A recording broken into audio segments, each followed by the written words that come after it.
Hi, this is Bambo Kino. Welcome to the Tommy Chris Television Show. Tommy's first guest today is Bob Esterle, well-known jazz musician from the Canton, Ohio area, who is also very well-known around the Northeast Ohio area. He's played with the likes of Ray Charles, Olivia Newton-John, and he also has a gig at the Cleveland Indians baseball games on Sunday afternoons. It's pretty interesting. And the second segment of today's show is a conversation between actor-producer Don Maxwell and our very own artist extraordinaire, Pammy John. They'll be discussing their own personal experiences with the supernatural and the paranormal. So stick around, it's going to get interesting.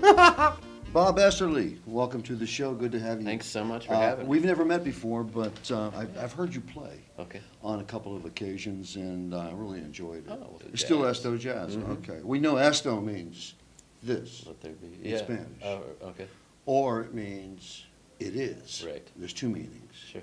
So it's pretty hip. Yeah. Actually, this, and I like it is. Ironically, it's a nickname that Jim Richley gave me in college.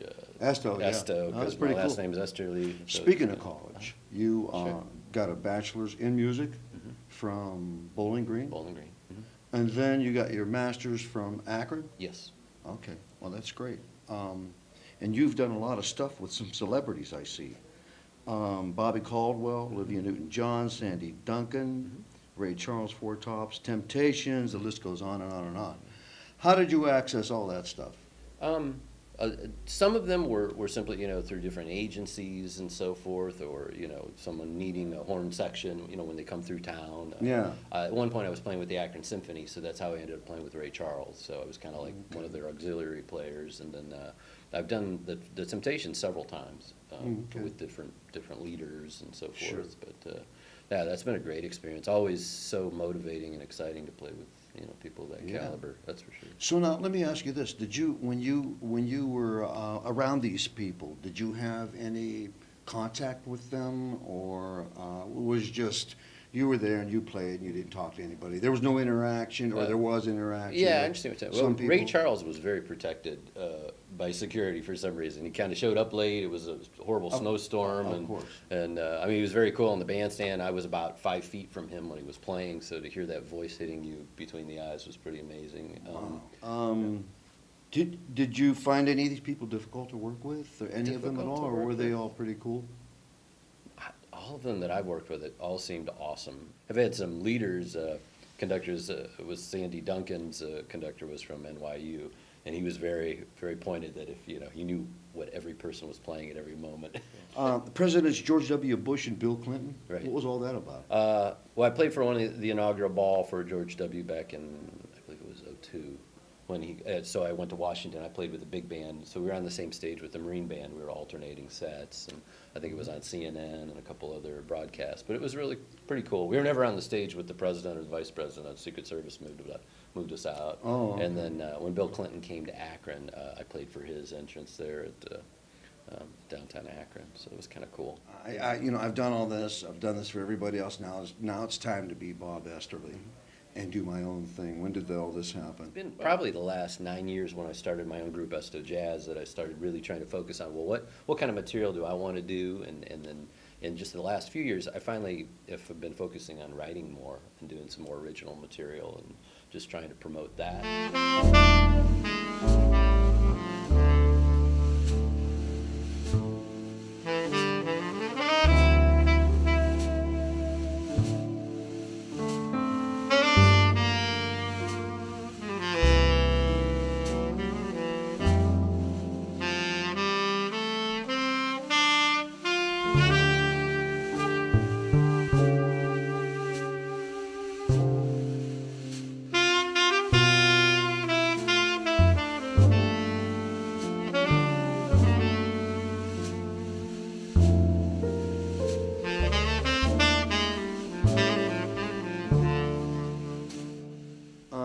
You're also a school teacher, I am.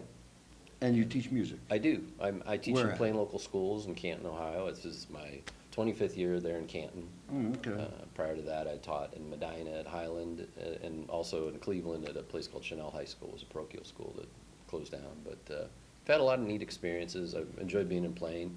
I've taught middle school for just about 20 years, and then I had the chance to kind of move down to teaching 5, 6. So I'm doing the beginners, 6th graders, and teaching the middle school jazz band, I just have a riot with those kids. There's so many great That kids. requires a lot of patience Oh, yeah, no doubt. and a love for children. My brother was in band. He played saxophone, and I don't know what happened. He kind of got kicked out of band or something happened. And I always loved the look of the horn and learned how to put it together when I was real little, and then just ended up doing it. And I love the sound. I've always been addicted to the sound. I of the love horn. saxophone. Saxophone, it can go into any genre, into any Yeah. type of music, and it'll work. And it's a real sexy instrument. Yeah. Popularity of clarinet morphed into sax at some point, maybe in the 50s or 60s, you know, Right. when they started using sax on pop records in the 60s. Yeah, right. I think that's when it, you know, it gained a rebirth. So now all these recording opportunities that you did, I'm kind of like jumping back to where we were before. Sure. But Walter Williams of the OJs. Right. What was he? Was this recent or? This was last November. He's been working on a solo CD or a second one rather, and I don't even know if it finally got finished or mixed or this was like we're on 3 of the tracks. I didn't recognize too many people on this other list. There were some people here that Alan. Did you pronounce that liked or licked? Oh, Alan, like, he's a composer out of Cleveland that has been doing a lot of stuff. He's had music on Cinemax, and he's written music for, I record also with a vocalist named Frederick Davis, who's a wonderful, it was kind of like a one-hit wonder back in the 70s, but he's come back around, he's singing some more smooth jazz type stuff. Oh, good. But Alan's a wonderful composer, and so I was hired to work with him. Yeah. Do you ever encounter like when you're on a live gig? Are you engaging with your audience? I mean, when you go on a break, do you go out there and say hi to everybody and shake people's I hands? try to, very much so. I mean, they're there listening to us, supporting what we're doing, so at the very least, you know. Sometimes I just get caught up in conversation for so long, I forget how long the break is, and then it's, you Yeah, know. oh, yeah, that's but, easy to do. You know, not everybody wants you to interact with them, I get that, but I mean, a lot of people do, you know, they Yeah. want to know who you are a little bit sometimes. And Do you so, ever yeah, get that's annoyed huge. with people? Well, when this guy comes, he starts hooting and hollering. No, I'm just kidding. Occasionally, you know, I mean, you have people that are insisting on talking loudly when something's going on, which I get. Sometimes people are there for social reasons. Yeah, they don't care when it about the becomes an music. obstruction of what's going on, that can be hard. But yeah, it's kind of rare, though. You know. Well, the reason I'm bringing this up is because, I mean, you're not an old man, Well, thank but I am, and at some of these gigs I encounter, I wanted to ask you if you ever encountered ageism, because I get that, the older I get, the more and more I get it. People come up to you and say, well, you must have been doing this a long time. To that degree, I'm sorry that's Well, you're still happened to you, young. but See, yeah, I that's- guess I'm lucky. The older you get, you'll get it. I do think. know the one thing, like, especially I played into different places, like this Martini bar that I was talking to you guys about earlier, to where sometimes people who have not heard jazz before, they don't know how, you know, what to make of it, you know, so they kind of look like a deer in headlights sometimes, or they're craning their necks, you know. Yeah. I think that's the biggest thing that I noticed. But then sometimes people end up that I think have never heard it before and didn't really have a taste of it, they stay the whole night. And that Yeah. to me is like, okay, that's cool, you know. You know what I love is people. Everybody says, "Oh, I love jazz," and then as soon as you start playing jazz, everybody gets up and leaves. Yeah, right. And I've had club owners tell me the same thing. They say, you know, I asked them, what should I get in here? Well, try a jazz night. Jazz is great. We love jazz. Yeah. And he says he has seen some of the same people when he hires a jazz band get up and leave Right. as soon as they start playing. You know, so it's like it's a hip thing to say that you love jazz. The minute you put a sax in something, people think it's jazz, even if you're playing polkas. Yeah. You know, you put a sax in it, and they just. You play a minor seventh chord. I mean, you don't even have to have a sax. You know, just play a minor seventh chord, and people think it's jazz. Yeah, jazz. They really do. You put a ninth on there, you're in big trouble. Oh, yeah. Well, I love ninths. I use them. I don't care. Sure. I love ninths. I use them all the time. That's cool. I use a ninth whenever I can and get away with it. Right, chord. right on. I love that 9/6 sound too. Oh, yeah. The 9/6 chord. Mhm. Love it. Tremendous sound. You know, jazz and fusion, they're just so, I don't want to say esoteric, is that the right word? But, you know, people don't, you know, they're loaded up with what's going on now. You know, they don't, you know what I'm saying. Yeah, it's not getting the traction that. Yeah. We talked about this before, when we were growing up, There was, and Pammy and I have too, we talked about how music was progressing when we were growing up. And somewhere along the line, like say in the late 70s, I'm going to say, the advent of punk. Mm-hmm. And it seems like music in general was, you know, the whole of music was heading in a direction. And then when punk came along, it seemed to have taken a left turn somewhere and never got back on track since.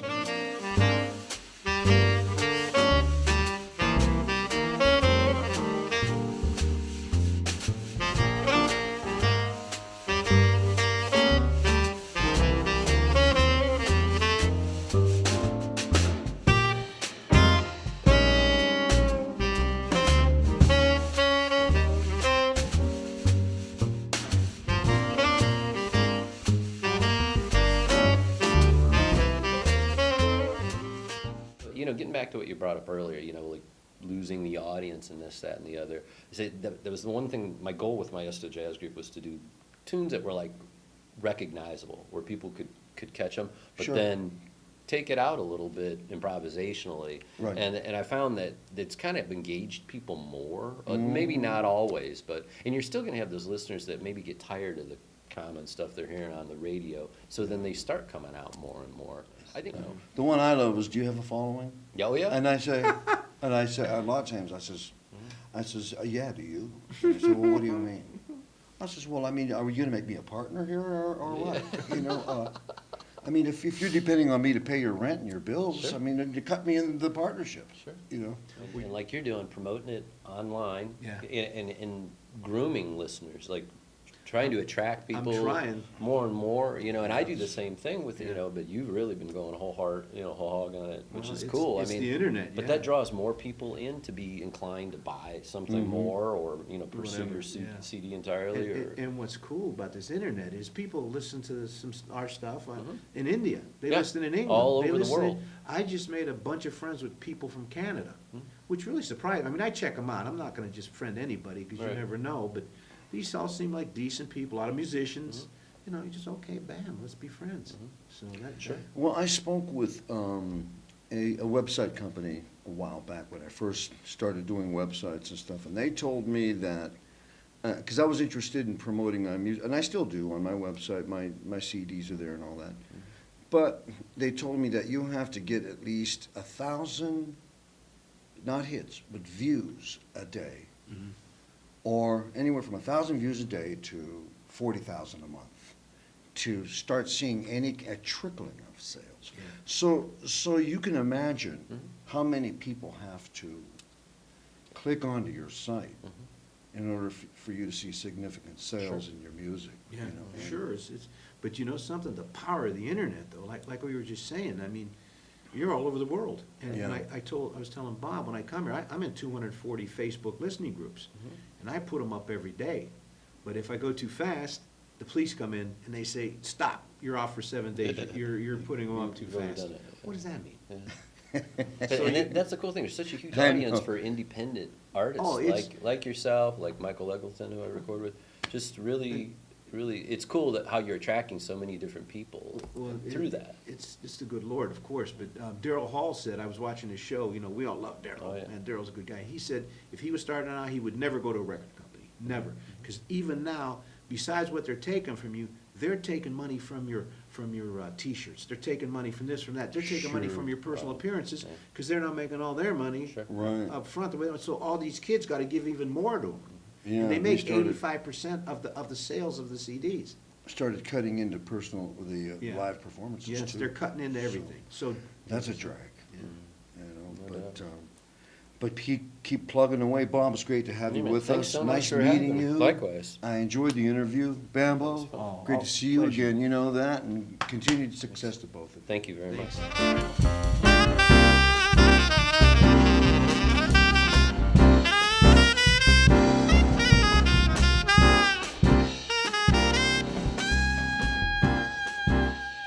Like a sweet refrain, knocking on down easy. Oh, well, knocking on down easy. Oh yeah, gonna get down easy.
'cause you're the one.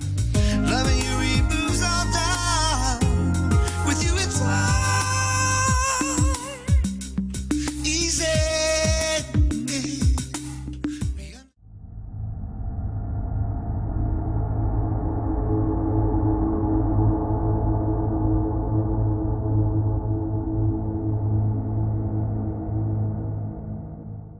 Or a song? Yes, a song. Sometimes when you're thinking of somebody, a song will play on the radio, you know, and you'll be like, wow, that was her favorite song or his favorite song or things like that. Yeah, yeah.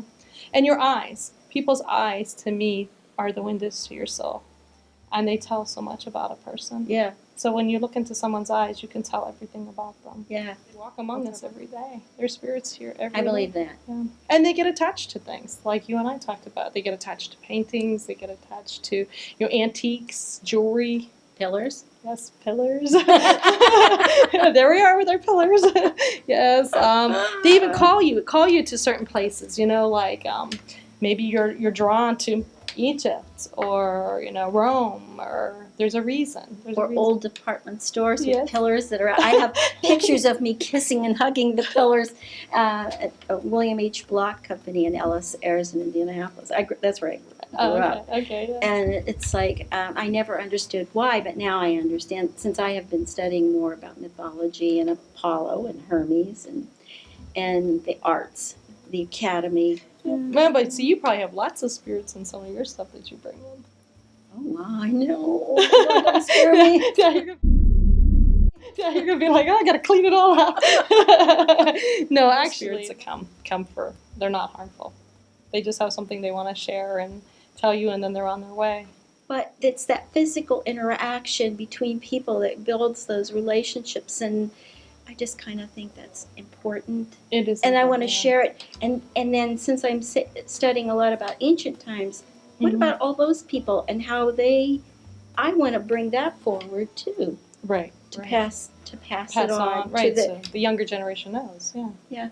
Yeah. Yeah. And that's probably what it is too. A lot of the spiritual world communicates you through art. Just like you got drawn to the Playhouse when you think about it, and you were sensitive enough to realize that there's something with you up there with those costumes, and they knew you were artsy. So a lot of the places that I have gone ghost hunting with a lot of people, we've had a lot of fun. We've had a lot of communications.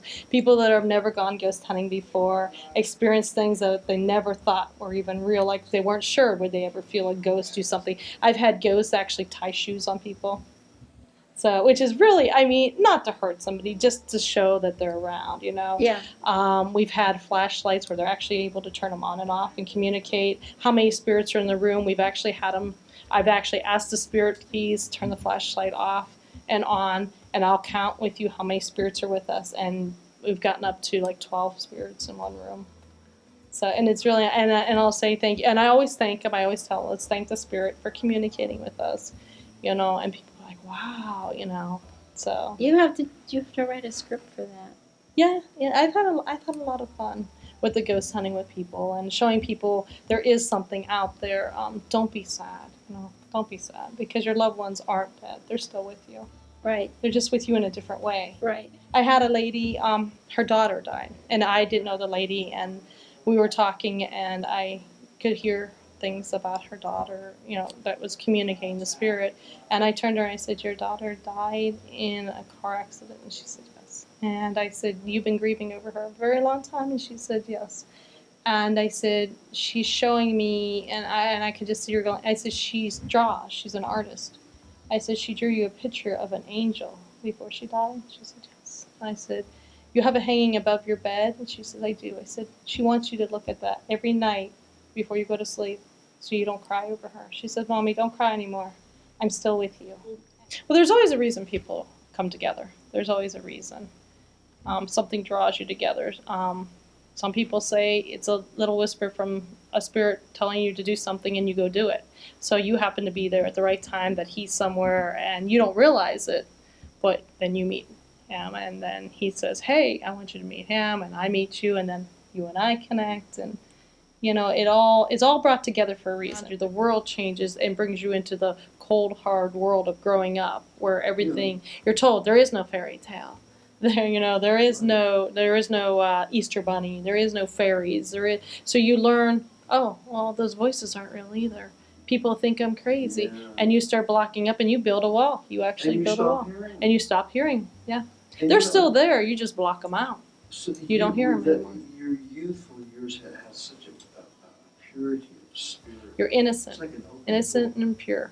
you know. Yeah. And but then that being an open book can also lead to bad things. Right. Right. It can. And Well, I think that's the transition where that's where you make a mistake and then you learn from it and God's working with you. Mm-hmm. I mean, He's forming you. He's turning you into a painting. You're painting yourself, and that's how I see it anyways. And it's to keep the crazies away. You have to keep them away and then trust in God that He keeps them away too, I think. I mean, it's really, really hard. It is. It It's is. so hard. It is, yeah. But keep it with you till you keep the child with you If until you can you're keep gone. your child's spirit alive, yeah, then you'll continue to have all the things you've experienced when you were a child. if you can do that. Right. But how do you do that? Right. And the only way you could do that is maybe if you had a parent that understood because they had it as a child. So they don't tell the child that, oh, there is no such thing as make-believe friends. Go out and play with your real friends, And they encourage them to say, really? Well, what's your make-believe friend say? What do they look like? What do they want you to do? Communicate. Don't treat them like they're crazy. Sit down and talk to them. See if it's real. See what they come up with. What do they see? I mean, some people say even animals, they say have spirits. They can see animal spirits when they die. Like, oh, their favorite pet died and they're grieving. And they're like, well, don't grieve because I just saw your spirit of your pet leave. But they're open. Those people are very open. They've never had to shut it down. So they have all the senses that, a lot of parents don't want you to have when you get older. So you don't see and you don't hear. And I think it's kind of sad because I think as a child, like you said, it's a wonderful experience. Everything is so beautiful when you're a child. Everything, the whole world's just a rosy picture to you. I mean, it's beautiful, everything. There's no bad things in the world. I mean, you don't think of bad people and you don't think of bad things happening because you're a kid. Everybody's good. There's a You song from, mentioned pet experience.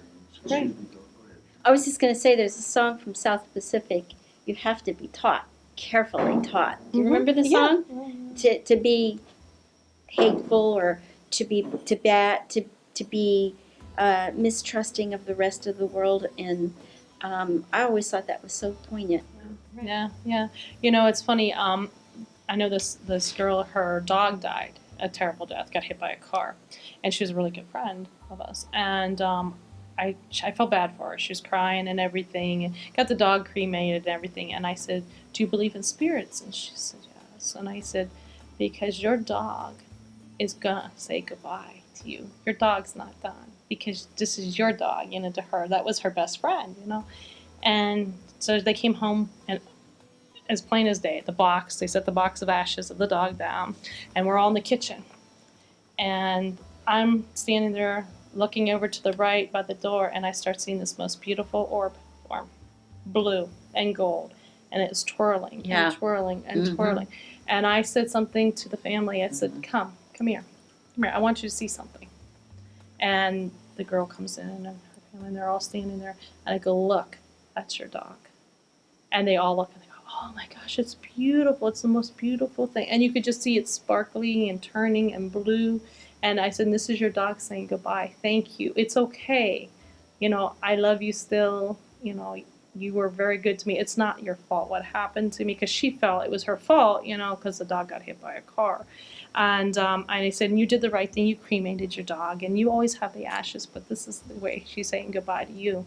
And she got to see it. It was the most beautiful, and the whole family saw it. So when people say, oh, you're just seeing things. No, it wasn't just me. The whole family saw it, and it was the most beautiful orb I've ever seen. I mean, it was the most beautiful blue orb. So it's amazing how you can. Right. And I think the family saw it because they were all grieving so much for this girl who lost her dog. I mean, we all are heartbroken. And I think it opened the veil, that wall that we put up as an adult where we're told not to see things. I think because the child's crying and sad, and everybody's, it opened it up just enough that everybody got to see that amazing miracle for that moment of time. I come across a lot of people in my life in the business that I'm in, and I tell people, I call them the me people. It's all about me. What can you do for me? Hi, I'm Dawn. What can you do for me? Oh, you can't do anything for me? See ya. You know, and that's negativity. But what I tell people is don't think of the negativity. Focus on positive things. Think of something positive. When something negative comes out of someone like that, think of something positive. What you're putting out into the universe is going to come back to you. So if you're throwing positive out, you're going to get positive back. So all those negative people that are trying to suck your wonderful energy out of you aren't going to be able to do it. It's just a wall that you're actually putting up. And it's a very protective wall. I tell people this all the time. You're having a rough day at work. I have a friend, works a lot of hours, and he's tired in that. And sometimes he gets headaches and he doesn't feel good. I said, close your eyes. Take a deep breath. Do it 3 times. Exhale slowly each time. Think of something positive.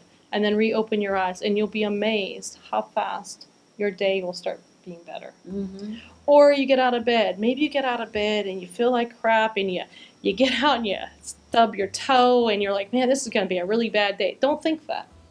Instead, think, it's going to be a great day. It's going to be a great day. Because I guarantee if you keep thinking that, by the time the day's done, you're going to have a really great day. Mm-hmm. Something There's wonderful. power there. There is power. There is power. I don't know if you ever read the book, The Secret.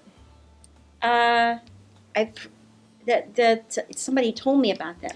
It's an excellent book, and it talks about what I'm telling you about just putting positive stuff out into the universe. Because what you ask for the universe is what you get. So if you want to have negativity come your way, and you're going to be grumpy, and you're going to go around treating people like crap, guess what? It's going to come back to you. And I tell people all the time, what you do to other people comes back to you, karma. So I don't like to say it, but karma is real. It does exist. I've seen it happen to people. So when people are nasty, or people taking money for no reason and doing stuff when they're not supposed to, and they think they're getting away with it, they're not. They're cheating themselves. They're cheating themselves because they're going to get back a Love. lot. Yeah, they're going Love. to. Yeah, Good they're going to. compensation. Yes, Yeah. they're going to get a lot taken away in other ways. It may not be money that they'll lose, but they may lose their health. They may lose other things that mean a lot to them, valuable things. And they're going to be going, wow, why is everything so bad for me? Because of what you did. Mm-hmm. So people don't understand what you're doing. You're not getting away with anything. The universe knows. God knows. So you just put positive